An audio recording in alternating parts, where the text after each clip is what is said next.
आज के समय में जब हर व्यक्ति जीवन की व्यस्तता, तनाव और इच्छाओं की पूर्ति के संघर्ष में उलझा हुआ है, ब्रह्म मुहूर्त का महत्व और अधिक बढ़ जाता है। ये समय न केवल आत्मचिंतन और ध्यान के लिए उपयुक्त है, बल्कि यह आपकी सारी इच्छाओं को पूरा करने के लिए एक अद्भुत माध्यम भी बन सकता है। इस समय किए गए कार्यों का प्रभाव केवल आपके मन और शरीर पर ही नहीं, बल्कि आपकी ऊर्जा और ब्रह्मांड के साथ आपके संबंधों पर भी पड़ता है। अगर आप अपनी दिनचर्या में ब्रह्म मुहूर्त के समय को शामिल करते हैं और सही तरीके से इसका उपयोग करते हैं, तो यह आपके जीवन को चमत्कारी रूप से बदल सकता है।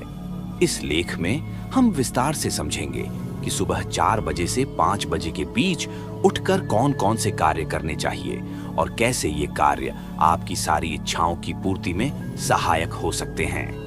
ब्रह्म मुहूर्त का समय सूर्योदय से लगभग 1 घंटा और 50 मिनट पहले का होता है। यह समय साधना, ध्यान, योग और सकारात्मक ऊर्जा को ग्रहण करने के लिए सबसे उपयुक्त माना गया है। इस समय वातावरण में शुद्ध प्राणवायु, ऑक्सीजन का स्तर अधिक होता है, जिससे मानसिक और शारीरिक ऊर्जा में वृद्धि होती है।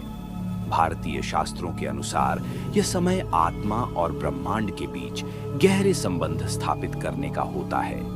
यदि आप अपनी इच्छाओं की पूर्ति करना चाहते हैं, तो ब्रह्म मुहूर्त में नियमित रूप से अपनाकर अपनी ऊर्जा को सही दिशा में केंद्रित कर सकते हैं। तुरंत जागने के बाद संकल्प लें। जैसे ही आप उठें, अपने मन में एक सकारात्मक संकल्प लें। यह आपके दिन की शुरुआत को दिशा देगा। उदाहरण, आज मैं अपने लक्ष्यों को प्राप्त करने की दिशा में हर संभव प्रयास करूंगा।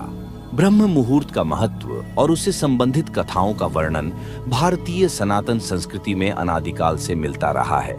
यह समय न केवल योग, ध्यान और साधना के लिए विशेष रूप से उपयुक्त माना जाता है, बल्कि इसे आध्यात्मिक उन्नति के लिए भी सर्वोत्तम समय कहा गया है।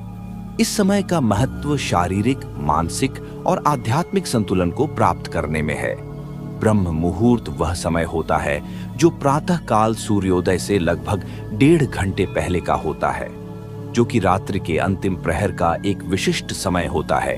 कहते हैं कि इस समय सृष्टि में एक विशेष प्रकार की ऊर्जा होती है जो साधक के भीतर अद्वितीय प्रकार की शांति और मानसिक स्वच्छता प्रदान करती है। इसे परमात्मा के साथ सीधा संवाद स्थापित करने का सबसे उपयुक्त समय माना जाता है। आर्षि, मुनि, साधु, सन्यासी और तपस्वी इस मुहूर्त का उपयोग ध्यान, जप, तप और आध्यात्मिक क्रियाएं के लिए करते हैं। ऐसा माना जाता है कि ब्रह्म मुहूर्त में उठकर साधना करने से व्यक्ति को मानसिक शांति, आत्मिक बल और अद्वितीय प्रकार का आध्यात्मिक विकास प्राप्त होता है। मित्र, एक कथा व्याप्त है जिसमें सिर्फ ब्रह्म मुहूर्त के रहस्य के साथ एक ऐसी ध्यान विधि बताएंगे जिसे अगर कोई 7 दिन अपनाता है तो वो अपने सपनों को साकार कर सकते हैं। उसे ब्रह्मांड की शक्तियां की विशेष मदद मिलने लगती है, जिसके साथ ही वह व्यक्ति स्थिर और बुद्धिमान बन जाता है। तो चलिए मैं आपको वह कथा सुनाता हूँ। बहुत समय पहले की बात है। हिमालय की गहराइयों में एक आश्रम हुआ करता था। वहां एक महान आर्षि रहते थे जिनका नाम महर्षि वशिष्ठ था। उनके ज्ञान, साधना और योग बल का दूर दूर तक यश फैला हुआ था। आर्षि वशिष्ठ का जीवन निस्वार्थ सेवा, तप और ज्ञान के प्रति समर्पित था। वे न केवल स्वयं उच्च आध्यात्मिक स्तर पर पहुंच चुके थे, बल्कि अनेक शिष्यों को भी इस मार्ग पर चलने के लिए प्रेरित करते थे। उनकी शिक्षा में ध्यान, साधना, योग और वेदांत के गूढ़ रहस्यों का समावेश होता था। वशिष्ठ के एक प्रमुख शिष्य थे सोमदत्त। सोमदत्त का जन्म एक सामान्य परिवार में हुआ था, लेकिन उनकी प्रवृत्ति प्रारंभ से ही आध्यात्मिक थी। वे संसार की माया से दूर रहकर सत्य और आत्मा ज्ञान की खोज में लगे रहते थे। उन्होंने कई वर्षों तक आश्रय वशिष्ठ के आश्रम में रहकर ध्यान, साधना और ब्रह्म ज्ञान की शिक्षा ग्रहण की। साधना के आरंभिक वर्षों में सोमदत्त को बहुत सी कठिनाइयों का सामना करना पड़ा। ध्यान में स्थिरता पाना, मन की चंचलता पर नियंत्रण रखना और भीतर की शांति को अनुभव करना उनके लिए चुनौतीपूर्ण था। लेकिन अर्षि वशिष्ठ की देखरेख में सोमदत्त ने धीरे धीरे अपनी साधना में प्रगति की। अर्षि वशिष्ठ ने उसे ब्रह्म मुहूर्त के समय उठकर साधना करने की विशेष सलाह दी थी, क्योंकि यही वह समय था जब सृष्टि की ऊर्जा सबसे शुद्ध और सशक्त होती है। सोमदत्त ने यह जान लिया था कि ब्रह्म मुहूर्त के समय साधना करके ही वह अपने आत्मिक लक्ष्य को प्राप्त कर सकता है। एक दिन सोमदत्त ने अपने गुरु से पूछा, गुरुदेव, ब्रह्म मुहूर्त का ऐसा क्या रहस्य है कि इसे इतना महत्वपूर्ण माना जाता है? मैंने सुना है कि इस समय की साधना से आत्मा को विशेष प्रकार का बल मिलता है। और शिव शिष्ट ने मुस्कुराते हुए कहा, ब्रह्म मुहूर्त का समय संसार की माया से परे होता है।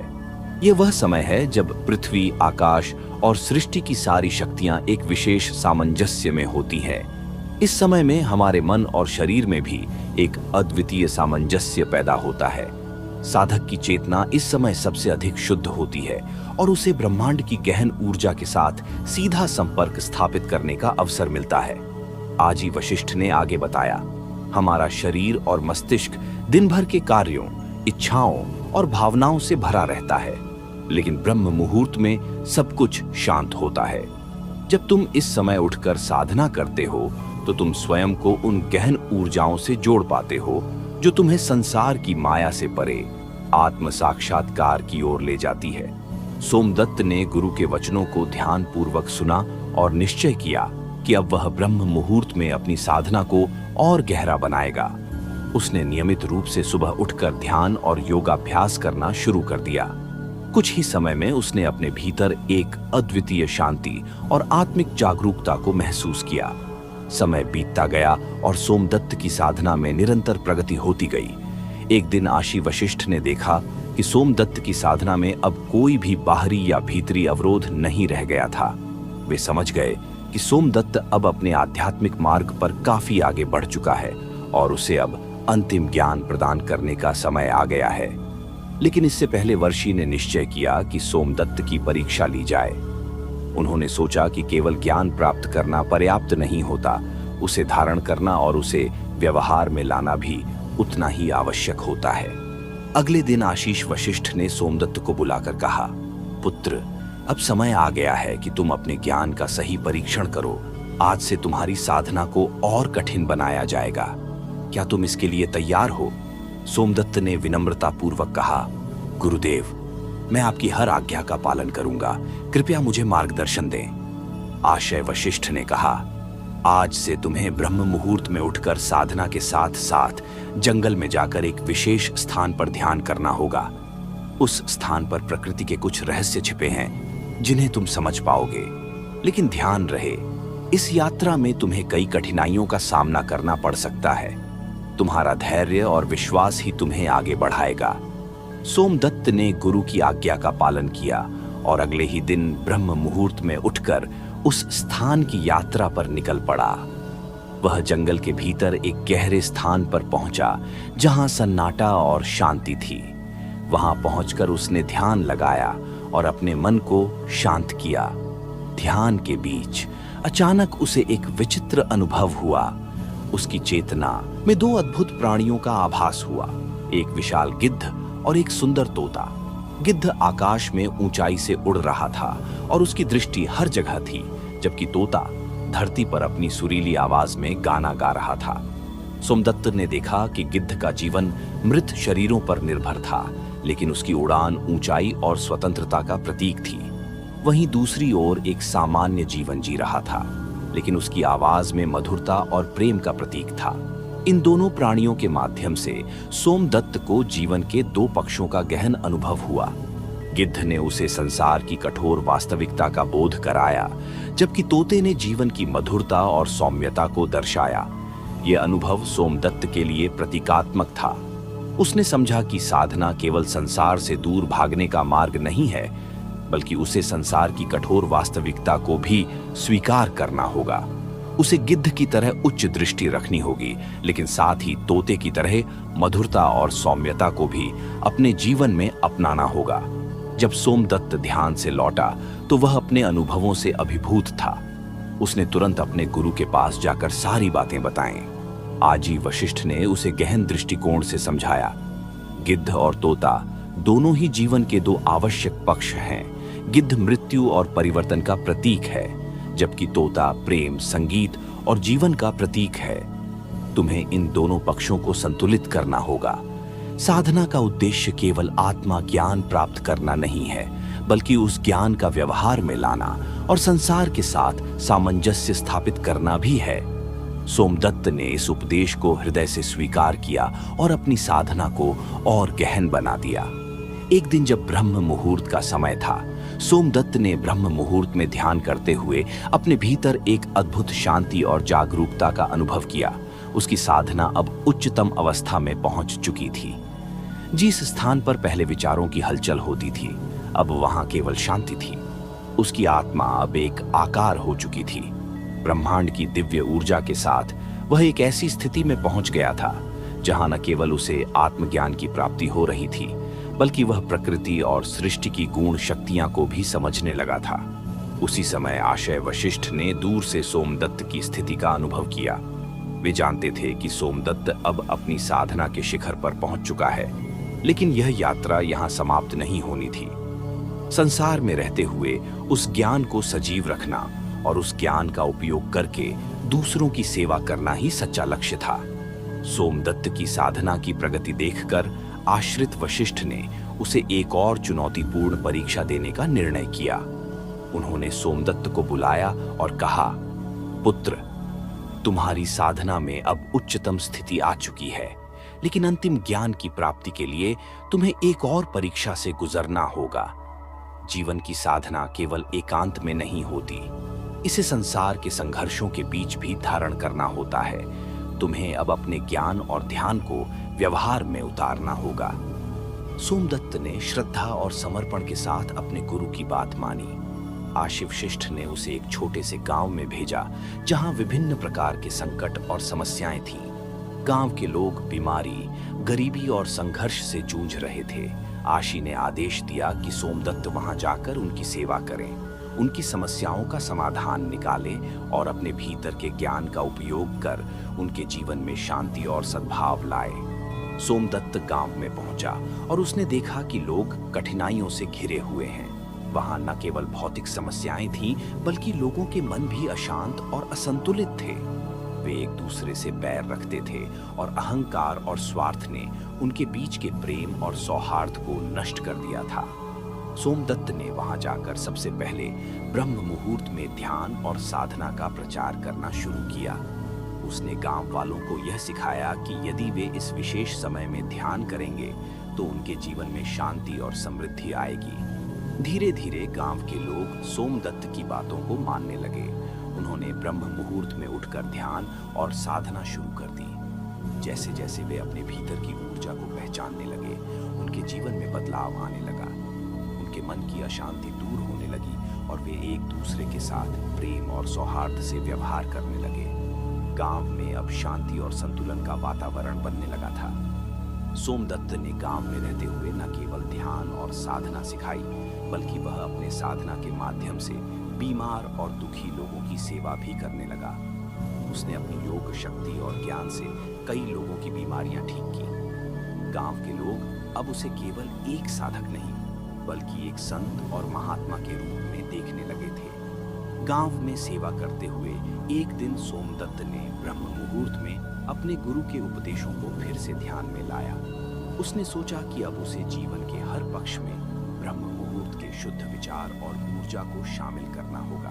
उसने ब्रह्म मुहूर्त को केवल ध्यान का समय नहीं, बल्कि जीवन के हर क्षण में एक जागरूकता और आत्मिक शांति के प्रतीक के रूप में अपनाया। वह समझ गया था कि ब्रह्म मुहूर्त केवल एक समय नहीं है, बल्कि एक स्थिति है जिसे वह अपने जीवन के हर पहलू में जी सकता है। उसने गांव के लोगों को यह शिक्षा दी कि ब्रह्म मुहूर्त में साधना केवल एक क्रिया नहीं है, बल्कि यह उनके पूरे दिन और जीवन में शांति, संतुलन और आनंद लाने का मार्ग है। कुछ वर्षों बाद गांव में जब सब कुछ स्थिर और सुखी हो गया, तो सोमदत्त ने सोचा कि अब समय आ गया है कि वह अपने गुरु आश्रय वशिष्ठ के पास लौटे और उन्हें अपनी यात्रा के अनुभव सुनाए।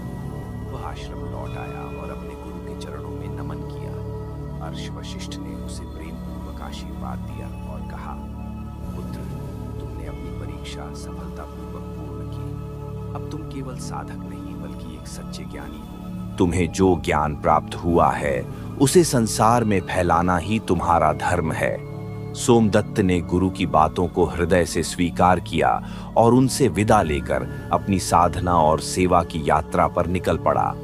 अब उसके जीवन का लक्ष्य न केवल आत्मज्ञान प्राप्त करना था, बल्कि उस ज्ञान को संसार के हर व्यक्ति तक पहुंचाना था। अपनी यात्रा के दौरान एक दिन जब सोमदत्त एक गहरे वंश से गुजर रहा था, उसे पुनः वही गिद्ध और तोता दिखाई दिए जिन्हें उसने पहले ध्यान के दौरान देखा था। इस बार गिद्ध और तोता शांतिपूर्ण ढंग से एक साथ उड़ रहे थे। गिद्ध की दृष्टि दूर दूर तक फैली हुई थी और तोते की मधुर आवाज पूरे वातावरण में गूंज रही थी। सोमदत्त ने इस दृश्य को देखकर समझ लिया कि उसके जीवन में भी अब दोनों पक्षों ज्ञान और प्रेम, कठोरता और कोमलता का संतुलन स्थापित हो चुका है। वह अब एक सच्चा साधक और ज्ञानी बन चुका था, जो संसार की कठिनाइयों को भी स्वीकार करता है और प्रेम और सौहार्द के साथ जीवन जीता है। सोमदत्त ने जीवन के अंतिम वर्षों में ब्रह्म मुहूर्त का अद्वितीय अनुभव पूरी तरह से आत्मसात कर लिया था। वह जानता था कि ब्रह्म मुहूर्त केवल एक समय नहीं, बल्कि एक मार्ग है जिसे हर व्यक्ति अपने जीवन में अपना सकता है। ब्रह्म मुहूर्त का पालन करके हर व्यक्ति शांति, प्रेम, ज्ञान और आत्मिक उन्नति प्राप्त कर सकता है। सोमदत्त ने अपने शिष्यों को सिखाया कि ब्रह्म मुहूर्त में साधना करते हुए हम न केवल अपने भीतर के अंधकार को दूर कर सकते हैं, बल्कि संसार की कठिनाइयों का सामना भी कर सकते हैं। जीवन की यात्रा में हर मोड़ पर ब्रह्म मुहूर्त की ऊर्जा को धारण करना ही सच्ची साधना है। सोमदत्त की इस शिक्षा ने उनके शिष्यों और संसार के अनगिनत लोगों के जीवन को बदल दिया। उनका जीवन एक उदाहरण बन गया कि कैसे ब्रह्म मुहूर्त की साधना और सेवा के माध्यम से हम आत्मज्ञान प्राप्त कर सकते हैं और संसार में शांति और सद्भावना फैला सकते हैं। इस प्रकार ब्रह्म मुहूर्त के गूढ़ रहस्यों और उसकी साधना के माध्यम से सोमदत्त ने जीवन की ऊंचाइयों को छू लिया। वह अब केवल एक साधक नहीं था, बल्कि संसार के लिए एक प्रेरणा बन चुका था। तुम मित्रों, आज की प्रस्तुति आपको कैसी लगी कमेंट में जरूर बताएं और आप लोग अपने जीवन में इसका प्रयोग एक बार जरूर करके देखना। मेरा वादा है कि आपको सफलता जरूर मिलेंगे। धन्यवाद।